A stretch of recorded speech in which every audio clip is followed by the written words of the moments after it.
Hello! In today's video, we are going to be playing Palmon Survival, which is a new 4X kingdom builder by Lilith Games, who have made Rise of Kingdoms, Call of Dragons, and a bunch of other very popular games in this genre. As you can tell, this is a vertical game, and I am looking forward to this because in my experience, vertical games tend to be a lot more enjoyable and not quite as hardcore. So let's just go ahead and get into this game.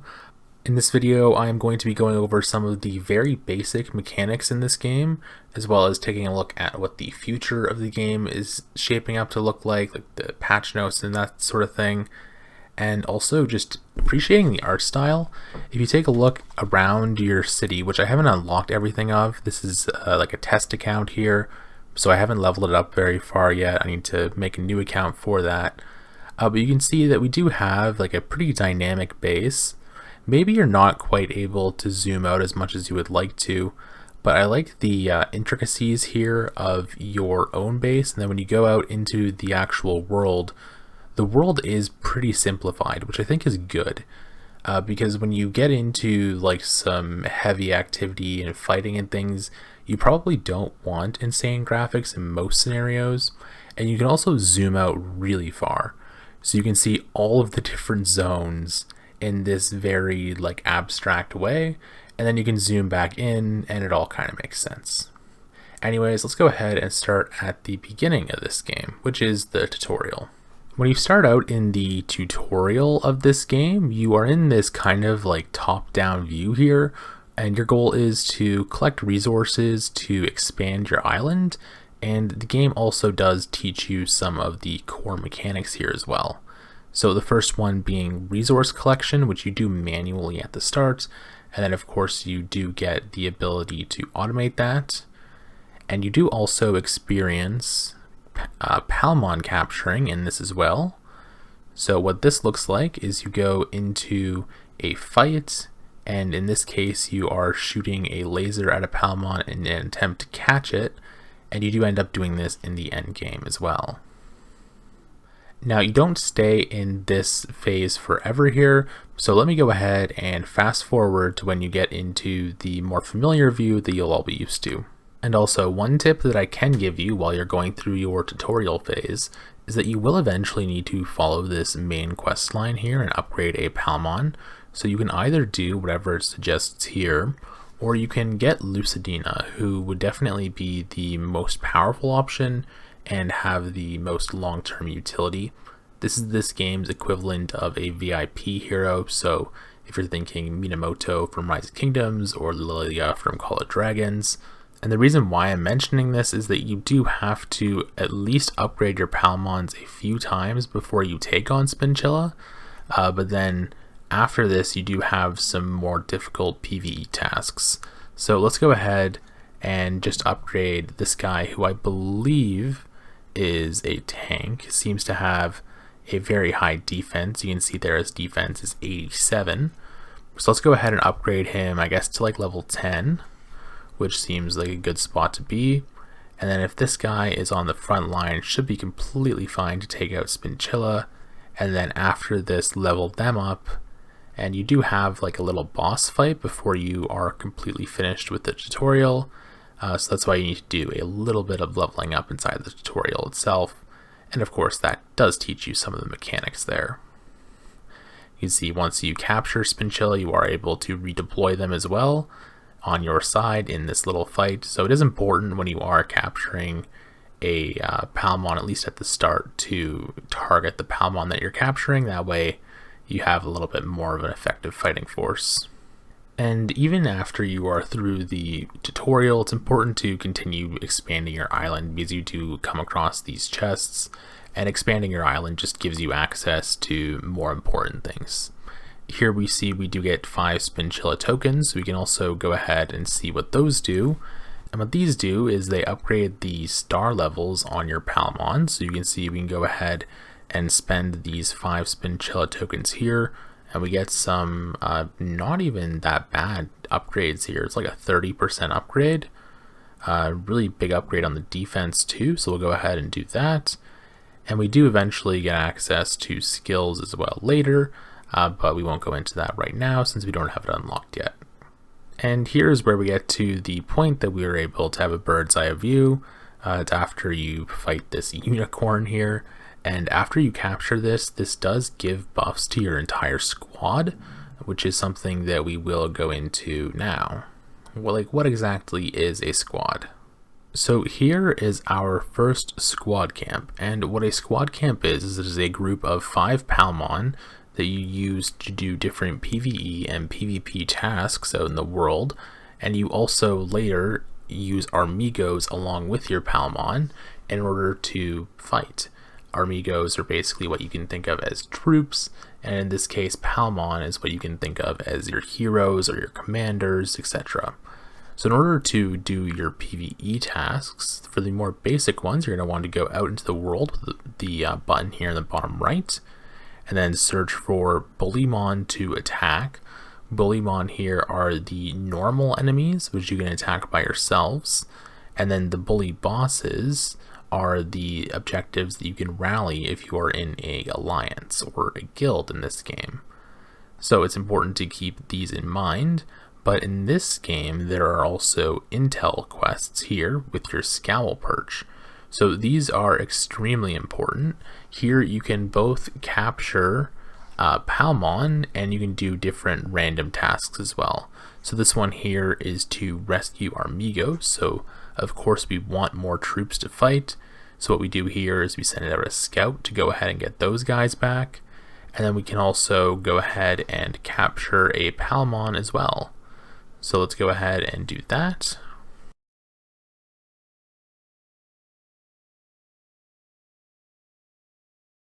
And as you can see, we get a lot of resources for capturing a Palmon here, or just doing your intel quests in general. So especially at the start, as you are just going through the early stages of the game, it's extremely important to do these intel quests in the scowl perch. And one thing as well that you're going to want to note is that you do have your level here for the scowl perch, and once you do level up your scowl perch, in this case by doing 5 quests, you're able to press a button here in order to refresh all of your currently active quests. So you're going to want to make sure that you finish all the quests that you have available before you do that. And you do eventually later get these items here that spawn on your base, and you collect 10 of those, and you can use those to refresh your quests here as well. Basically, you just want to make sure that you get on top of these quests as much as possible, especially in the early game, to get all the resources that you need to progress with unlocking different areas of your base.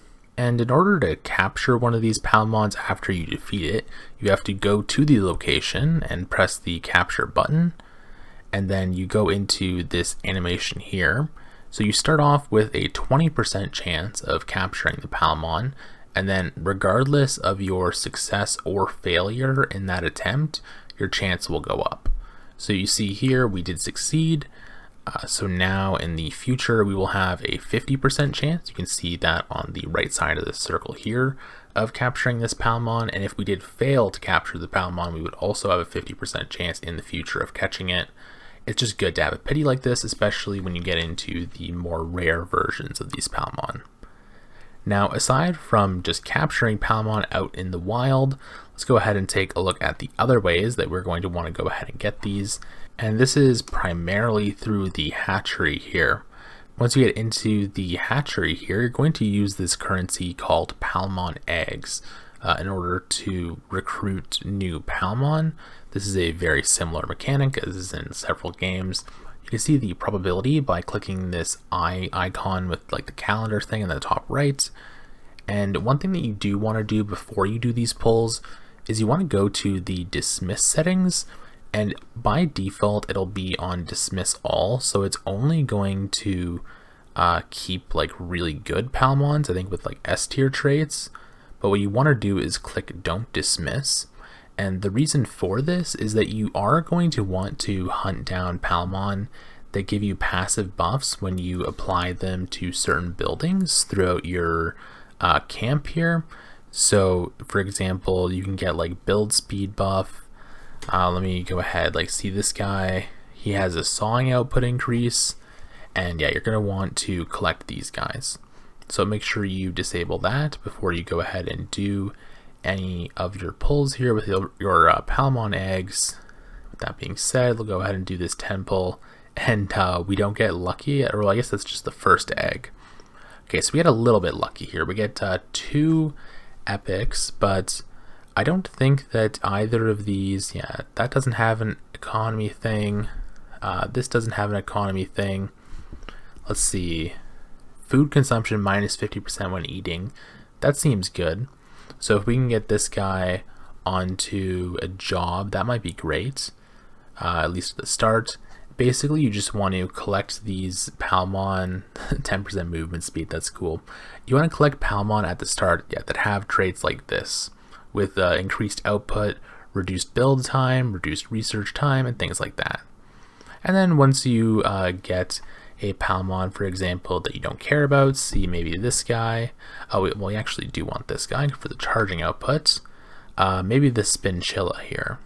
Yeah, we don't really care about this guy, so once you get one that you don't want, you can press this recycle button on the right side to dismiss them, and then you get tokens that you can use to level up the star level of a Palmon that you do enjoy. And you also get these cookies here, which I'm not even sure what the crispy biscuits are for yet.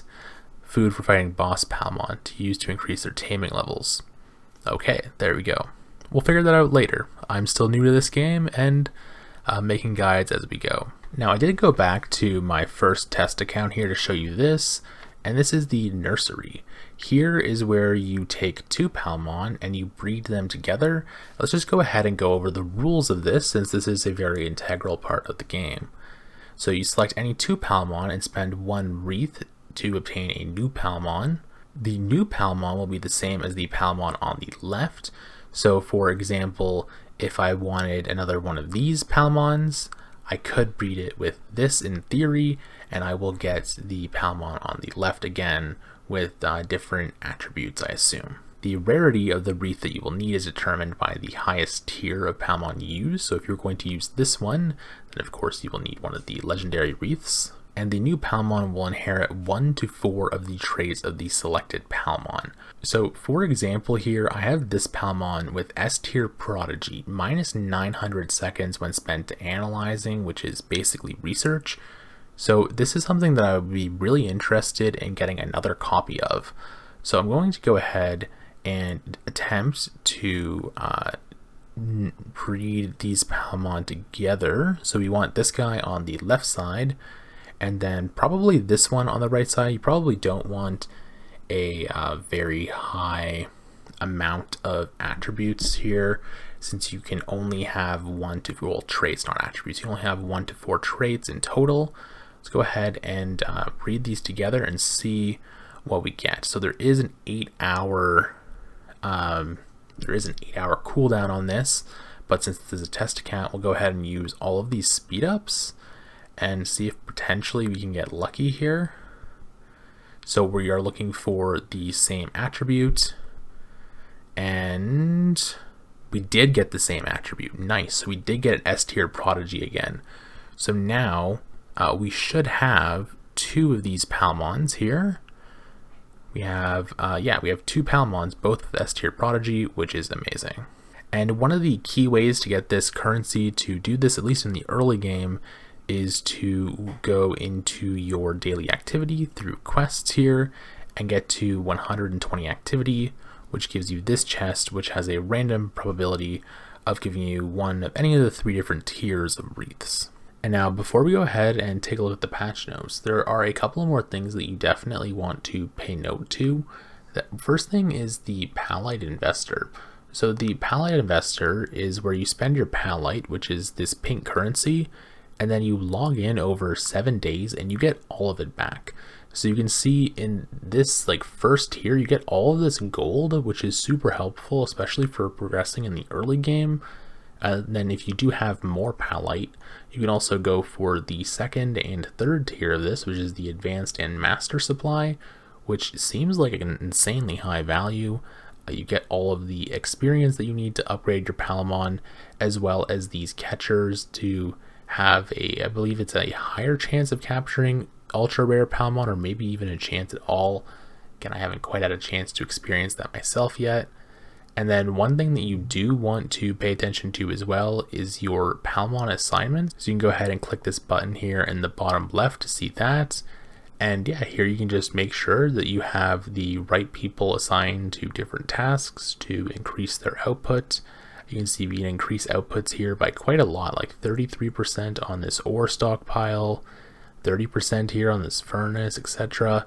And of course, this is a test account, but if this was your real account, once you had a Palmon assigned here like I do for 16 minutes faster or 16 minutes less on the building speed queue, you'd want to go ahead and just make sure that you upgraded every single little building. So for example, like all these furnaces and things that are going to be, less than 10-minute upgrades, less than 20-minute upgrades even, you'd want to go ahead and upgrade all of these, which is obviously something that I will do on my main account. This is why I pointed out earlier that this nursery is so huge, and that's because you can go into your laboratory here, your field lab, and you can do a bunch of research super quickly, but I will go into this, of course, in more detail in a later video. Well, now with that being said, let's go ahead and take a look at some of these patch notes here on the Discord server. So for this, I will swap over to my computer, and yeah, hopefully you enjoyed this first look at Palmon Survival here, at least on my channel. And I think this will be a enjoyable game to play. And once again, I am just looking forward to playing it because it is a vertical game, and maybe the horizontal games there are a little bit too demanding. We'll go ahead and see how this game exactly ends up working out for me. Now, I don't think that, at least for me, the actual substance of the patch notes is quite as important as just the size of the patch notes and the type of patch notes. So you can see that these are mostly quality of life things. If you wanted to go ahead and pause to read, a lot of it just has to do with like the UI and some minor issues. But then if you go ahead and scroll up, you can see that there were 3 patch notes that are pretty major like this just in the last month. Like, look at this single patch notes. This has 46 individual points on it, which is kind of wild. And this was on May 28th. And then the more recent patch notes were on June 10th and June 15th. So I think that just looking at this, it looks like this game is actively getting a lot of development and a lot of either bug fixes or just QOL, quality of life improvements, which is really great to see. So yeah, in the future I will be making more videos on Palmon Survival, and I'm looking forward to it. The next videos that I will be coming out with will be like focused on like beginner tips and free-to-play tips and stuff like that. And I'm looking forward to seeing how those videos go, because I do still need to experience this game a little bit more before I have more of a professional opinion on it. But in the meantime, I will give my opinion and advice on what I think that you should be doing. Anyways, with that being said, hopefully you enjoyed watching this video. Yeah, thanks for watching, and have a great rest of your day.